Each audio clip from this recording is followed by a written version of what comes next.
आदरणीय भक्तजनों, सादर प्रणाम। हम आज भक्तमाल में श्री नाभाजी द्वारा रचित राज ऋषि ययाति की कथा को श्रवण करेंगे। ओम श्री गणेशाय नमः, श्री सरस्वती नमः, श्री सद्गुरुदेवाय नमः। ओम भक्ति भगवंत गुरु चतुर नाम बपु एक, इनके पद वंदन किए नाशत विघ्न अनेक, नाशत विघ्न अनेक।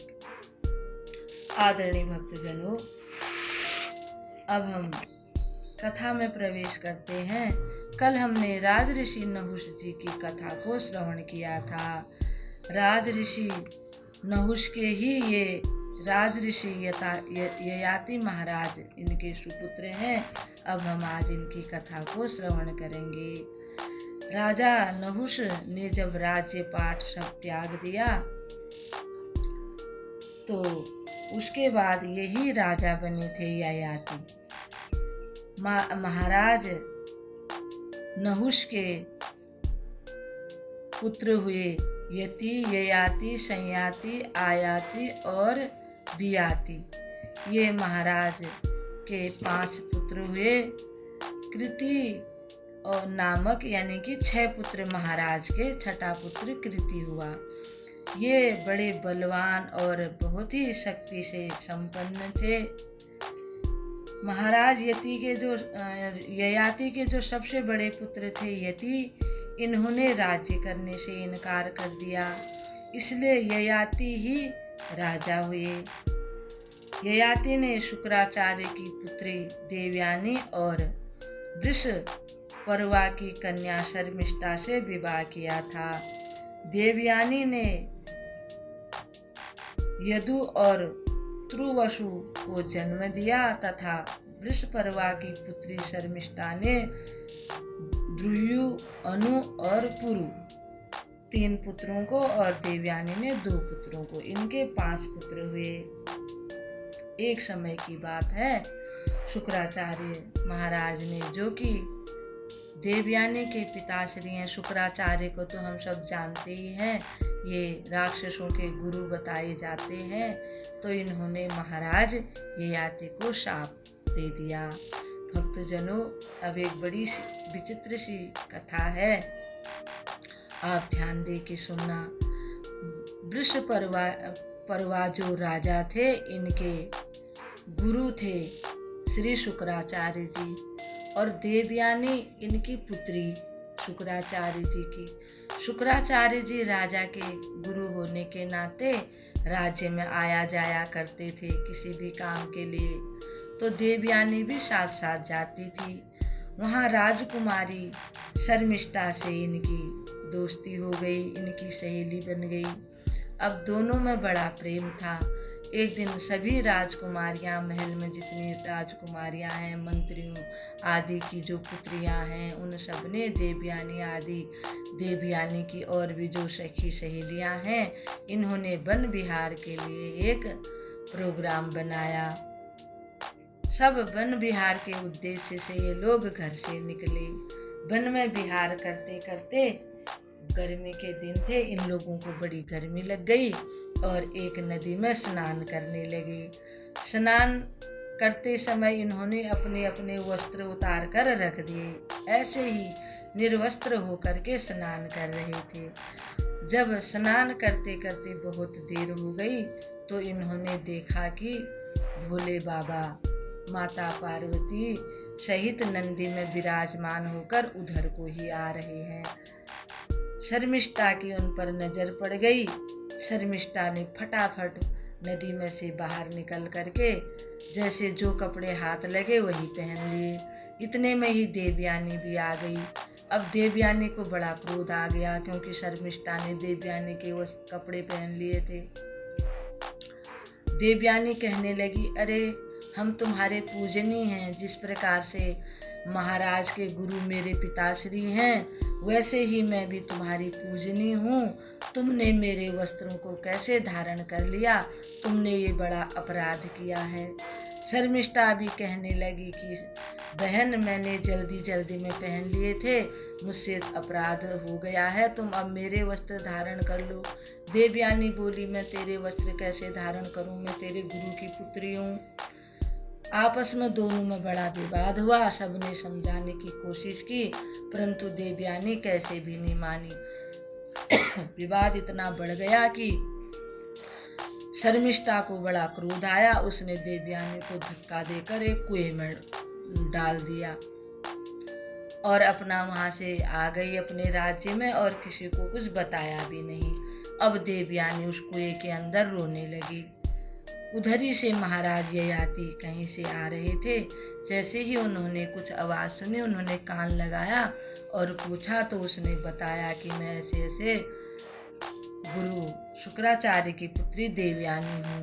महाराज ने फिर अपने अंग वस्त्र, अपना पटका, वो सब उसको दिए। उन्होंने वो वस्त्र धारण कर लिए और बड़ी मुश्किल से उन्होंने उसको कुएं से बाहर निकाला।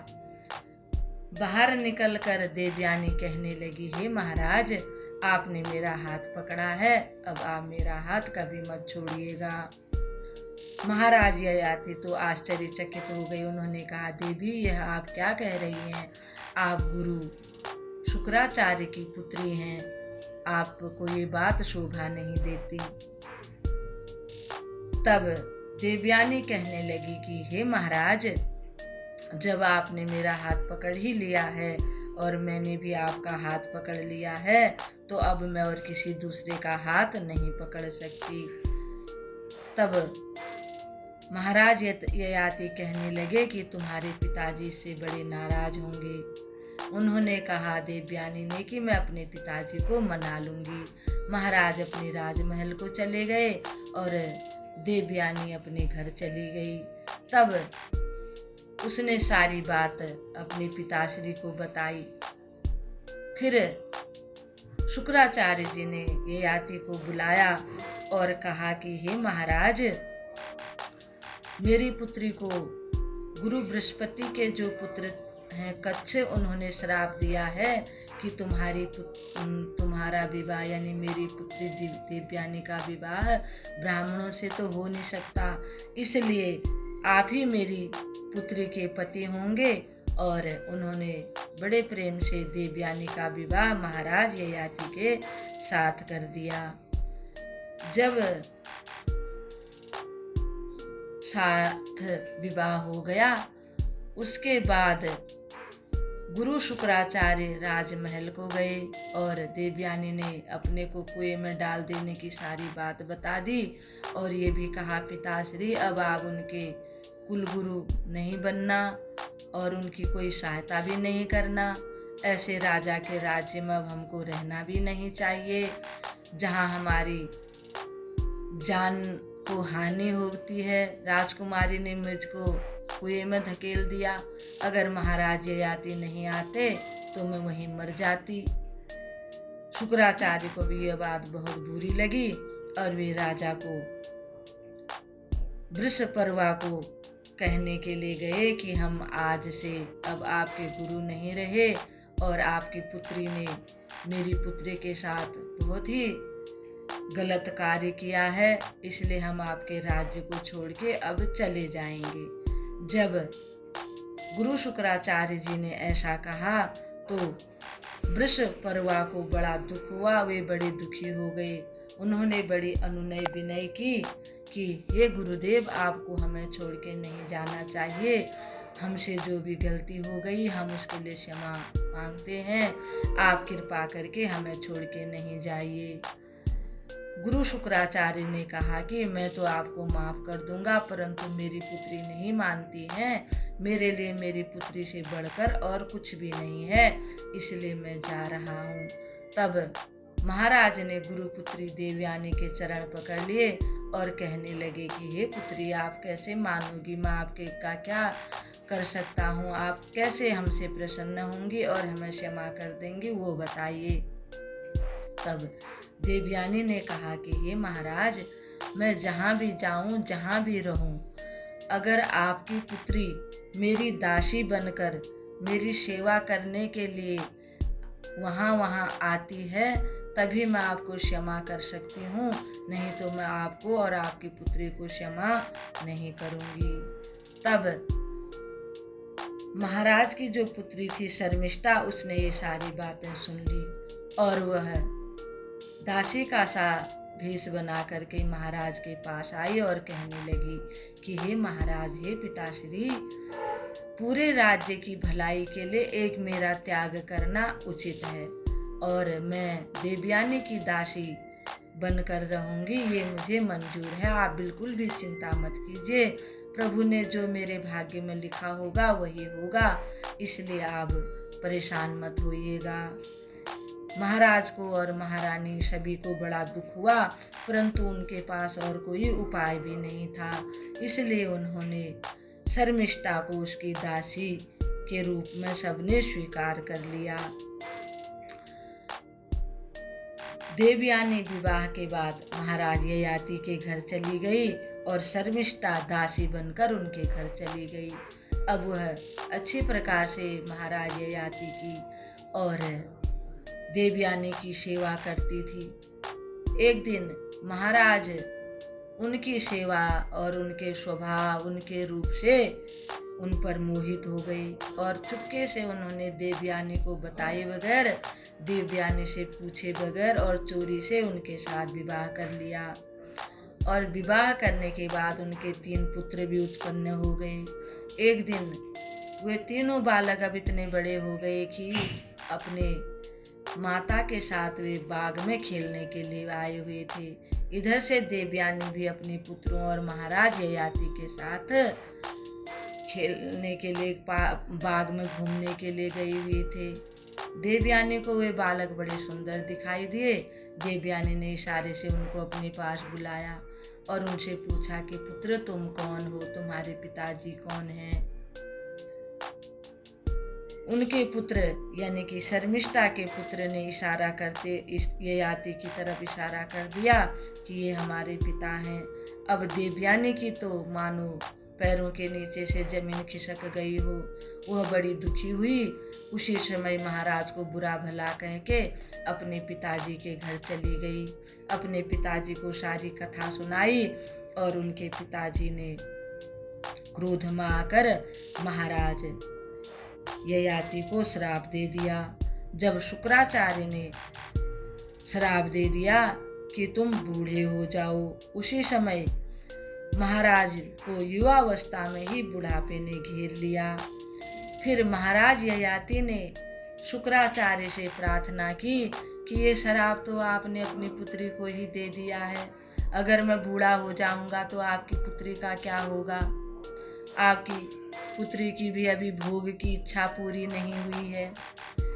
तब गुरु शुक्राचार्य कुछ सोच के कहने लगे कि आपके 5 पुत्रों में से जो कोई भी आपको अपनी युवा अवस्था दे देगा तो आप फिर से जवान हो जाओगे। महाराज ययाति ने अपने सभी पुत्रों को बुलाया और कहा कि हे पुत्रों, तुम मेरी बुढ़ापे की अवस्था ले लो और मुझे अपनी युवावस्था दे दो। परंतु उसमें से कोई भी राजी नहीं हुआ, न तो यदु राजी हुए, न तुर्वसु राजी हुए और न ही शर्मिष्ठा के पुत्र द्रुयो राजी हुए और न ही अनु राजी हुए। तब महाराज के जो सबसे छोटे पुत्र हैं, जिनका नाम है पुरु को बुलाया। पुरु ने बड़े आदर से पिता को प्रणाम करते हुए कहा, हे पिताश्री, यह तो आपने मेरे ऊपर महान अनुग्रह किया है, उपकार किया है। ऐसा कहकर पुरु ने अपने पिताजी को अपनी युवावस्था दे दी और उनकी बूढ़ी अवस्था ले ली। भक्तजनों, हमारे यहाँ पहले इतना बड़ा विज्ञान था कि अपनी बूढ़ी अवस्था, युवावस्था भी आदान प्रदान की जा सकती थी। हमारा देश इतना विकसित था। आजकल छोटी छोटी वैज्ञानिक लोग छोटे छोटे चीज़ों को निकालते हैं, कभी कहते ये दवाई अच्छी है, कभी कहते ये बुरी है, कभी कुछ बता देते हैं, कभी कुछ बता देते हैं। हर जगह भ्रम ही भ्रम फैलाते हैं, परंतु हमारा जो विज्ञान था वो बिल्कुल सही था। उसमें तनिक भी थोड़ी सी भी कहीं कोई भूल चूक नहीं थी और न वह झूठा था। आजकल के वैज्ञानिक आज तो कह देंगे ये अच्छा, कल कह देंगे ये गलत है। अब हम आगे नाभाजी कथा सुनाते हैं कि राजा ययाति ने पुरु की अवस्था लेकर समयानुसार बहुत से अपने नगर में सुख सुविधाएं प्रजाजनों के लिए उपलब्ध करवा दी और बड़े उत्साह के साथ वे प्रजा का पालन करते हुए धर्म पूर्वक भोग भोगने लगे अपनी दोनों पत्नियों के साथ, शर्मिष्ठा और देवयानी के साथ। बहुत समय तक भोग भोगने के बाद भी उनके भोग भोगने की इच्छा शांत नहीं हुई। तब एक दिन वे बैठकर विचार करने लगे कि मैं इतने समय से भोग भोग रहा हूँ, फिर भी मेरी इच्छा शांत नहीं होती, इसलिए मुझे अब ये भोग भोगने की जो आदत है उसका त्याग कर देना चाहिए। भोगों की तृष्णा तो बढ़ती ही जा रही है। और उन्होंने एक उदाहरण दिया कि जिस प्रकार से आग कहीं जल रही हो, उसमें अगर घी डाल देते हैं तो आग और तेज हो जाती है। ऐसे ही हम जो मनुष्य हैं उनका भी स्वभाव होता है। उनकी भोग भोगने की इच्छा कभी शांत नहीं होती, बल्कि और भी बढ़ जाती है। महाराज ययाति कहते हैं कि पृथ्वी में जितने भी संपदाएं हैं, धन है, जो कुछ भी इस संसार के अंदर है, अगर वह सब एक मनुष्य को भी दिया जाए तब भी उसकी भोगने की इच्छा शांत नहीं होगी और बढ़ती ही जाएगी। इसलिए तृष्णा को सर्वदा त्याग देना चाहिए। जिस समय कोई भी प्राणी किसी भी प्राणी के लिए शुभकामनाएं करता है, सर्वे भवन्तु सुखिनः, सर्वे सन्तु निरामयाः, सर्वे भद्राणि पश्यन्तु मा कश्चित् दुर्भाग् भवेत्, इस प्रकार की भावना करता है तो उस समय ही वह बड़ा पुण्यवान बन जाता है। हमको ये सारे भोग छोड़कर अब भगवान जी का भजन कीर्तन करना चाहिए। मिलता है सच्चा सुख केवल भगवान तुम्हारे चरणों में। इस प्रकार से महाराज ययाति ने अपने मन में विचार किया और अपनी पत्नियों को भी अपनी सारी बातें बता दी। महाराज ययाति अपनी पतियों को समझाते हुए कह रहे हैं कि दांत गिर जाते हैं, बाल सफेद हो जाते हैं, चला नहीं जाता, आँखों से दिखाई नहीं देता, परंतु मनुष्यों की धन की आशा तब भी बनी रहती है, खाने पीने की इच्छा तब भी बनी रहती है। यह बड़ा दुख का विषय है। विषयों में आसक्त रहते हुए मुझे 1 सहस्त्र वर्ष बीत गए, फिर भी मेरी भोग भोगने की इच्छा नहीं जाती। इसलिए अब मैं इन सब को छोड़कर वन में चला जाऊंगा और वहीं भगवान का भजन करूंगा। महाराज ययाति ने अपने मन में विचार किया और अपनी पत्नियों को लेकर के वे अपने पुत्र पुरु को उन्होंने बुलाया और उससे बूढ़ी अवस्था ले ली और उसकी युवा अवस्था उसको प्रदान की और उसको राजा बना दिया और वे अपने दोनों पत्नियों के साथ वन में चले गए और भगवान का भजन करने लगे। ये महाराज ययाति की कथा नहीं है भक्तजनों, ये सब मनुष्यों की कथा है, क्योंकि हम सब भी महाराज ययाति की तरह ही हैं। बचपन हमारा बीत गया, खाते पीते युवावस्था, और अब बुढ़ापा आ गया है, आ जाएगा जिसको नहीं आया है। तो हमारी इच्छाएं कहाँ शांत होती हैं। जब हम जिस चीज़ को छोड़ देंगे धीरे धीरे फिर वो हमसे छूट जाएगी, तभी फिर हमको शांति मिलेगी। तो इसलिए सबको ये आती से ये सीख ले करके भगवान का भजन करना चाहिए और विषयों को छोड़ देना चाहिए। अब हम इस कथा को यहीं पर विराम देते हुए कल भगवान के एक और भक्त की कथा के साथ आपके सामने आएंगे। तब तक के लिए हम आपको प्रणाम करते हैं। ओम श्री परमात्मने नमः। ओम श्री परमात्मने नमः। ओम श्री परमात्मने नमः।